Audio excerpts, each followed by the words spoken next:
नमस्कार, आपका एक बार फिर से स्वागत है।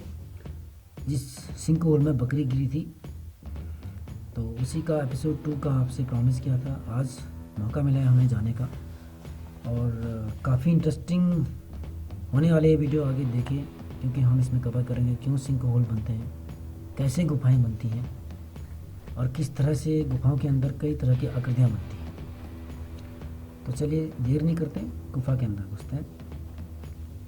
ये इसकी दीवार है और आप देख रहे हैं कि वो सिंक होल के बाद अंदर जाने के बाद एक काफ़ी गहरी लंबी चौड़ी एक दरार हमें अंदर मिलती है, जिस तरह से कि ज़मीन को दो भागों में फट गई हो ऐसा लग रहा है। जैसे रामायण में एक जिक्र आता है कि सीता माँ ज़मीन फट के अंदर समा गई थी, वो एक दृश्य आंखों के सामने आ जाता है। यहाँ पे लंबी चौड़ी दरार है, एकदम बहुत ही लंबी चौड़ी एक गहरी है। तो हम एक ऊपर की ओर जा रहा है दरार, एक नीचे को। हम पहले ऊपर की ओर को हम कवर करेंगे इसको, क्योंकि यहीं पे ज़्यादा ओपनिंग मिल रही है। थोड़ा एक रास्ता सा भी ऐसा लग रहा है कि कोई रास्ता सा भी लग रहा है इसमें, थोड़ा थोड़ा स्टेप जैसे बने हुए हैं और बड़ी सावधानी से इसमें जाना पड़ेगा, क्योंकि कोई भी सामान अगर नीचे ड्रॉप होता है, अगर इंसान खुद ड्रॉप होगा तो वो तो नीचे कहीं पे फंस ही जाएगा, क्योंकि नैरो है नीचे, लेकिन सामान मिलना मुश्किल रहेगा। उसकी डेप्थ का कोई पता नहीं है और इंसान घुस भी नहीं पाएगा उसके अंदर निकालने के लिए। खास तौर से अगर मोबाइल या इस तरह की गैजेट्स गिर गई तो फिर तो गए। तो देखिए ऊपर जाते जाते हमें अभी भी काफ़ी लंबी दरार दिख रही है। नीचे गहराई तो काफ़ी है, ऊपर को भी इसका एंड अभी मिल नहीं रहा है। अंडरग्राउंड इस तरह की जो दरारें होती हैं या चैनल होते हैं, इसमें पानी का भी एक इजीली एक रन करने के लिए अंडरग्राउंड चैनल्स या पाइपलाइन आप कह सकते हैं। इसमें पानी, भूमिगत जो पानी है वो चलता है। तो कहीं ना कहीं ये किसी भूमिगत बड़ी झील से भी मिल सकता है, या किसी बड़ी गुफा में इसका ओपनिंग हो सकता है, या फ्यूचर में कोई बहुत बड़ी गुफा में तब्दील हो जाए ऐसा, क्योंकि ये पिछले हज़ारों करोड़ों सालों से ज़मीन के अंदर इस तरह के बदलाव हो रहे हैं। अगर हम ज़मीन के ऊपर की बात करें तो इस तरह का सरफेस अगर आपको दिखता है कहीं पे इस रीजन पे, जो कि ये जो टोपोग्राफी है, ये लाइमस्टोन टोपोग्राफी है, कास्ट टोपोग्राफी भी इसको बोलते हैं, क्योंकि ये सारा रॉक जो दिख रहा है, चट्टान पत्थर हैं जो, इसमें कैल्शियम कार्बोनेट बहुत ज़्यादा मात्रा में है। और एक कैल्शियम कार्बोनेट का मेन स्रोत था कोरल, और कोरल कहाँ होते हैं? समुद्र में होते हैं, जो कोरल लेयर्स होते हैं, है ना। तो यहाँ कोरल और समुद्र, हम तो अभी 1800-1900 मीटर समुद्र तल से ऊंचाई पे हैं, तो यहाँ समुद्र या कोरल कहाँ से आया? जी हाँ, यहाँ पे कभी समुद्र रहा है। इसीलिए ये पूरा जो जोन है, पूरी दुनिया में बहुत जगहों पे इस तरह की जोन है जहाँ पे लाइन टोपोग्राफी है, मतलब कैल्शियम कार्बोनेट वाली रॉक्स बहुत ज़्यादा हैं। और इन चट्टानों में जो आपको ये रॉक दिख रही है, आकृतियाँ जो दिख रही हैं, बनाई हुई सी लग रही हैं, कुछ कलाकृतियाँ सी लग रही हैं, पूरे जंगल में यहाँ पे हर जगह पे हैं। ये देखें, क्योंकि इस चट्टान में जितना कैल्शियम कार्बोनेट था वो पानी के साथ घुल के नीचे को बह गया है ज़मीन के अंदर। और ज़मीन के अंदर जो गुफाओं में आकृतियाँ, गुफाएँ बन रही हैं या उसमें आकृतियाँ बन रही हैं, कई तरह की अंगुलियाँ के जैसे लटके होंगे, कई ज़मीन से नीचे से ऊपर को आए होंगे। जो लटके होते हैं ऊपर से नीचे को, उनको स्टेलेक्टाइट से बोलते हैं, और जो ज़मीन से नीचे से ऊपर को आती हैं वो स्टेलेग्माइट से बोलते हैं उनको, जैसे शिवलिंग के से आकार बनते हैं और इस तरह की चीज़ें।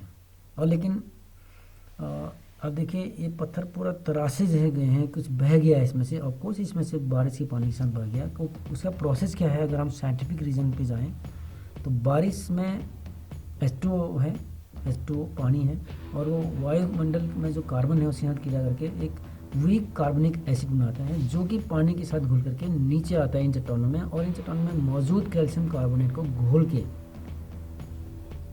इस तरह की मतलब घोलना की प्रोसेस से ही दरारें बनती है, दरारें, लाइनें, फिर यही जरा गहरी हो जाएंगी लाइनें, और इस तरह के स्ट्रक्चर्स के रूप में पानी के साथ, बूंद के साथ वो कैल्शियम आता है, जमता रहता है, मॉइस्चर के साथ में चलता रहता है, काफ़ी हार्ड स्ट्रक्चर बना देते हैं।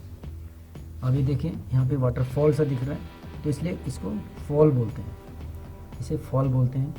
और कहीं पर ऊपर से नीचे को अगर इस तरह की चीज़ें आती हैं और नीचे से भी ऊपर को आती हैं और अगर वो मिल गई आपस में तो उसको केव पिलर्स बोलते हैं। अभी आपको एक केव पिलर भी दिखाएंगे हम। ये देखिए पूरा ऊपर से कैल्शियम कार्बोनेट पानी के साथ में बहता रहा है। वो दिखेगा नहीं बहता हुआ, हाथ लगाएंगे ड्राई मिलेगा आपको, काफ़ी मजबूत रहेगा। आप हथौड़े से मारेंगे टूटेगा भी बहुत। हाँ ये पिलर है, ये जो लेफ्ट साइड में है एक पिलर है और ये फॉल है पिलर के साथ में जो रहा है इस तरह से। ये सारी प्रोसेस है। ये देखिए ऊपर से कुछ बूंदें टपक के इस तरह की आकृतियाँ बनाती हैं केव के अंदर। नीचे से ऊपर को है स्टेलेग्माइट्स। और अगर आप गौर से आप देखेंगे ये पानी की बूंद गिर रही है नीचे, आपको दिख रहा होगा पिक्चर में। तो ये थन का गाय के थन का सा आकार है। ये एक्चुअली में गाय के थन की तरह अंदर से एक छेद होता है, इसमें टनल होती है जिसमें से पानी रिस रहा होता है। और ये अभी इसकी हाइट, इसकी जो लंबाई है ऊपर से नीचे करीब 8 इंच करीब है। ये अगले कुछ सालों में ज़मीन तक मिल जाएगा और नीचे से भी वो जो डिपोजिट हो रहा है वो भी ऊपर को मिल जाएगा। तो ये प्रोसेस हमें एकदम से समझ में नहीं आएगी क्योंकि इसमें कई हज़ार करोड़ साल लगते हैं, बट ऐसा होता है। ये जियोग्राफिकली अगर हम देखें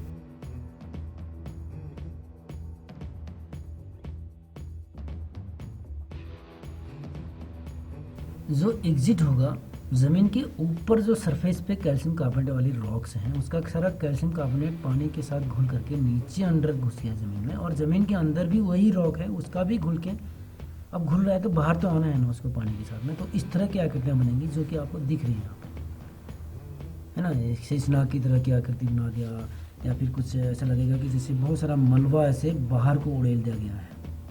तो ये काफ़ी मजबूत होती हैं, क्लाइंबिंग के लिए भी बहुत आइडियल होती हैं। इनके होल्स काफ़ी मजबूत होते हैं। और जहाँ पर भी आपको इस तरह का चीज़ें दिखती हैं, चट्टान की वॉल से बाहर को इस तरह का प्रोजेक्शंस बाहर को आ रहे हैं, डेवलप हो रही हैं, तो इस बात से आप ये ज़रूर निश्चिंत हो जाए कि यहाँ पे कोई ना कोई गुफा है। तो ये एक और तरीका है गुफा को ढूंढने का। और दूसरा तरीका ये होगा कि जिस जगह पे आपको इस तरह के स्ट्रक्चर दिखाई देंगे जो कि ऐसा लगेगा कि आपको पत्थरों को तराशा गया है, घोल दिया गया है, इसमें से कुछ बह के चला गया है, तो इस ज़मीन के नीचे भी गुफाएं हैं। कंफर्म है कि इसके नीचे गुफा है। और ये उन्हीं रीजनों में होता है जहाँ पे लगभग 70% से ज़्यादा कैल्शियम कार्बोनेट होता है। और पूरा जो टोपोग्राफी है वो लाइमस्टोन की टोपोग्राफी है। जैसा कि आपने देखा ज़मीन के ऊपर कैसा होगा, जिसको देख के हम पता करें कि अंदर गुफा है, और किस तरह से सिंक होल बनते हैं या किस तरह से गुफाएं बननी हैं, और ज़मीन के अंदर क्या होगा, कैसे होगा, ये आकृतियाँ कैसे बन रही हैं, ये सारी चीज़ें। और इन सब चीज़ों का जो करोड़ों सालों पहले कोरल ने जो मेहनत करके कैल्शियम का डिपॉजिट किया था, तो ज़मीन के ऊपर, ज़मीन में जो समुंदर था, समुद्र के अंदर जो कोरल की जो प्रोसेस चल रही थी, इवोल्यूशन चल रहा था, उससे जो कैल्शियम का रॉक्स बनी, और अब वो किस तरह से ज़मीन के ऊपर आई, समुंदर अब खिसक के नीचे चला गया, और अब वही कैल्शियम पे फिर पानी की प्रोसेस चल रही है, और किस तरह से। तो एक ये सारा का सारा एक साइकिल है, ये चलता रहेगा, इस तरह का इवोल्यूशन चलता रहेगा। हमें एकदम से ये चीज़ें दिखाई नहीं देंगी क्योंकि ये एक प्रोसेस को होने में करोड़ों साल।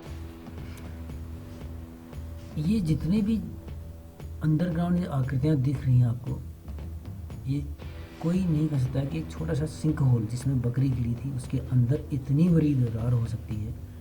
और ये दरार इतनी बड़ी है कि इसमें ये देखिए यहाँ से फिर से और अंदर को है एंट्री।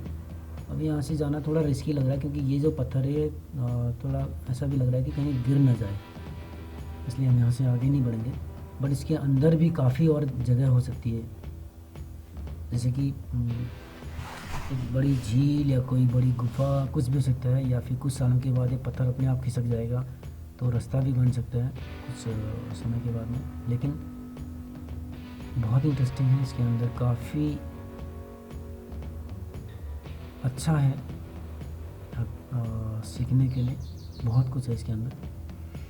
और आप कभी इस तरह से केविंग करें तो अकेले नहीं करना है अकेले, क्योंकि रिस्क कई तरह के हो सकते हैं। इसमें जंगली जानवर का तो रिस्क कम है क्योंकि ये सिंक होल है, बट अगर ये किसी गुफा में खुलता और वो गुफा सिंक होल से जुड़ा हो तब खतरा हो सकता है। लेकिन सांप का खतरा फिर भी रहता है। गर्म इलाकों में इस तरह की गुफाओं में सांप ज़रूर रहते हैं। अभी आगे आने वाले समय में हमारे एक वीडियो शूट के लिए हमें जाना है, जो कि आज से करीब 7-8 साल पहले मवानी में एक बहुत बड़ा किंग कोबरा आया था, जो कि करीब 25-30 फीट लंबा ऐसा बताया जा रहा था उसको।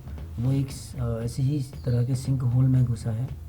तब से उसके अंदर कोई पहले भी नहीं जाता था, अब भी नहीं जाता है, और उसमें सीढ़ियाँ बनी हैं कहते हैं। देखते हैं उसमें हम कब तक जा पाते हैं। उसका वीडियो भी हम आपके सामने ज़रूर लाएंगे। और पहले आदिवासी रहते थे और दिया जलते थे बता रहे हैं, और अपने आप ही उस पर। तो काफ़ी इंटरेस्टिंग कहानी वो भी है, मवानी पे है वो। फ़िलहाल आज जिस सिंक होल का हम आपसे प्रॉमिस किया था कि एपिसोड 2 लाएंगे, वो हम आपके कोशिश कर रहे हैं कि हम उसको पूरा आपको दिखाएं। लेकिन एक जहाँ पे थोड़ा रिस्की था वहाँ से ऊपर हम नहीं जा पा रहे हैं। अब हम वापस लौट रहे हैं, नीचे भी नहीं घुस पाएंगे क्योंकि बॉडी कहीं ना कहीं फंस जाएगी। अब आगे देखते हैं जहाँ पे वो कुछ कट्टे रखे हुए थे, उसमें क्या किस तरह का मैटर है वो भी आपको दिखाते हैं। तो फ्रेंड्स, ये जो वीडियो शूट किया गया है ये है उत्तराखंड राज्य में एक पिथौरागढ़ ज़िला है। पिथौरागढ़ के अंदर बेगनाग ब्लॉक है। बेगनाग ब्लॉक से कुछ ही दूरी पर नदली गार्डन नाम का एक गांव है। उस गांव में जो मेन NH 309A करके जो है NH, उससे करीब, हाँ ये देखिए, ये कट्टे बट्टे हैं, ये सारा डस्ट है और ये सारा कूड़ कबाड़ भरा है। इसमें मेडिकल वेस्टेज ज़्यादा है, कुछ दवाओं के और इस तरह के रैपर्स ज़्यादा हैं। तो अब ये अभी तक ये हमारे लिए आश्चर्य ही है कि ये यहाँ तक कैसे पहुँचा होगा। हो सकता है किसी ने ऊपर से इस सिंक होल में फेंका हो और फिर, लेकिन एग्जैक्टली यहाँ पहुँच नहीं सकता है। सिंक होल का जो एकदम ड्रॉप है, जो फॉल पॉइंट है, वो यहाँ पे नहीं है। हो सकता है इसे पानी से बह के आ गया हो, बट ये कुछ इम्पोर्टेंट नहीं है। मैं सोचा था कि कोई ख़जाना होगा तो आपके साथ शेयर करेंगे, बट ये ख़जाना कुछ नहीं है। और इससे आगे अगर हम देखें तो ये भी काफ़ी नैरो है, लेकिन ये काफ़ी लंबा आगे को है।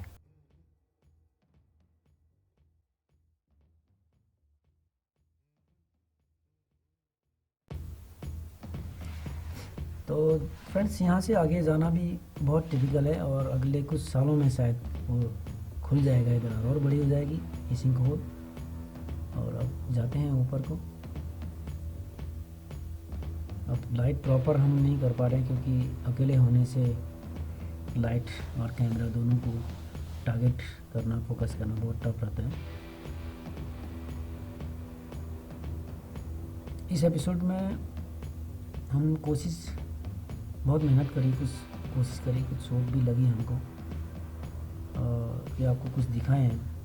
आशा है कि आपको पसंद आया होगा और आप सब्सक्राइब करिए, लाइक शेयर कमेंट ज़रूर करिए, और ताकि हमें प्रोत्साहन मिले और हम और भी ज़्यादा मेहनत करके और भी इस तरह की वीडियोस आपके सामने लाते रहें। मिलते हैं जल्दी ही अगले किसी एपिसोड में, तब तक के लिए गुड बाय।